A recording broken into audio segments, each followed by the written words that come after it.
My name is Ron Pezze. I'm an attorney with Peterson, Johnson & Murray. I'm here with Barbara O'Brien, who's with the Borgelt Law Firm.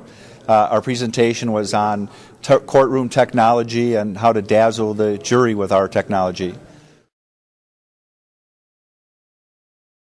Well, we actually covered quite a few. We talked about animations, we talked about technologies relating to court reporting services, we talked about surveillance, we talked about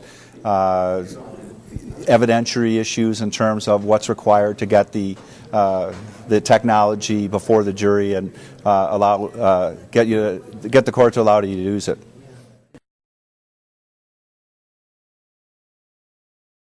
Well, our job as lawyers is to persuade and to educate the jury, and these are tools to help us accomplish that important task. And there's some wonderful technologies that are emerging and existing that can really help you do that. There are, of course, problems. You have to establish all the evidentiary, or get through all the evidentiary issues, such as make sure that they're relevant, make sure that they're accurate, make sure that you know how the technology is put together, so when you're arguing to get them into a courtroom and arguing to get them before a jury, you know exactly how it was done and what data was utilized, so that a jury can see the technology. There are also cost issues. You need to make sure that your case is something that justifies the technology.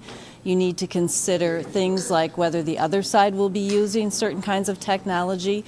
If they're coming in with something to show their theory of the case, you certainly want to have something to display with your theory of the case, particularly because when you talk visual and also speak to the jury, that they tend to retain it much better than if you just talk to them.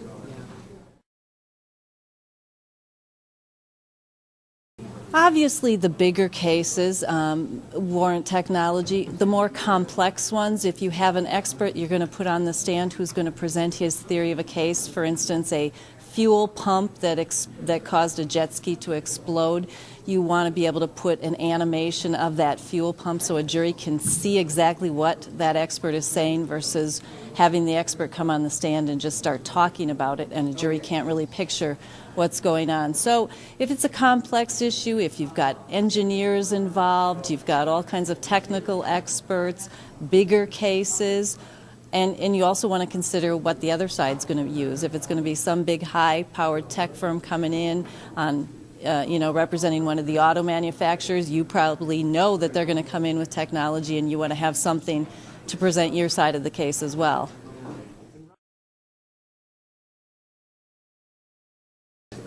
If you're ambitious, I guess you could self-teach, but if you're more like me, there's companies like Progressive Imaging in Milwaukee and Grumman Reporting that have been really on the cutting edge of providing these types of services, and that's where I go for assistance, and they're really remarkable in terms of what they can provide for you. And that's one of the most fascinating parts of this whole presentation is what a plain old court reporter can do for you. They don't just sit at their little machines anymore. They can do a wide variety of technology for you, and the progressive imaging firms also can come up with all kinds of things to assist you. You cross-examine a witness, and rather than just quote his deposition testimony, you can actually play his video deposition right in front of the jury so they can take a look at it. So the court reporting services have a huge amount of technology to offer.